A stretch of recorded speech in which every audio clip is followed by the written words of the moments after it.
2014 మరియు 2019 సంవత్సరాలలో జరిగిన ఆంధ్రప్రదేశ్ అసెంబ్లీ ఎన్నికల ఫలితాలలో పశ్చిమ గోదావరి జిల్లా పాలకొల్లు నియోజకవర్గంలో పార్టీల వారీగా ఎవరికి ఎన్ని ఓట్లు వచ్చాయి మరియు ఏ పార్టీ అభ్యర్థి ఎంత మెజారిటీతో గెలుపొందారో తెలుసుకుందాం.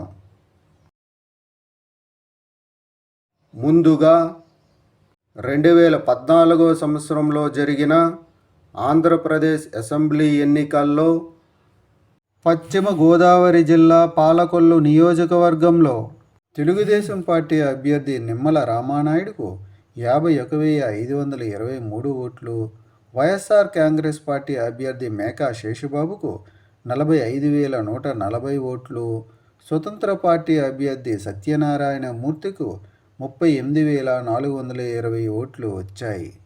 2014 సంవత్సరంలో జరిగిన ఆంధ్రప్రదేశ్ అసెంబ్లీ ఎన్నికల్లో పశ్చిమ గోదావరి జిల్లా పాలకొల్లు నియోజకవర్గంలో తెలుగుదేశం పార్టీ అభ్యర్థి నిమ్మల రామానాయుడు వైఎస్ఆర్ కాంగ్రెస్ పార్టీ అభ్యర్థి మేకా శేషుబాబుపై 6,383 ఓట్ల మెజారిటీతో గెలుపొందారు.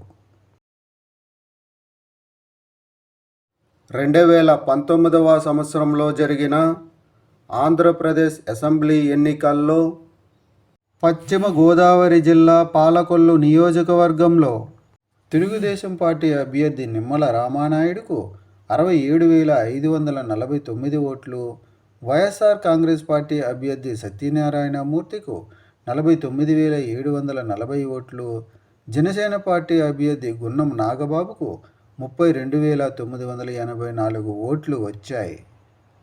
2019 సంవత్సరంలో జరిగిన ఆంధ్రప్రదేశ్ అసెంబ్లీ ఎన్నికల్లో పశ్చిమ గోదావరి జిల్లా పాలకొల్లు నియోజకవర్గంలో తెలుగుదేశం పార్టీ అభ్యర్థి నిమ్మల రామానాయుడు వైఎస్ఆర్ కాంగ్రెస్ పార్టీ అభ్యర్థి సత్యనారాయణ మూర్తిపై 49,740 ఓట్ల మెజారిటీతో గెలుపొందారు.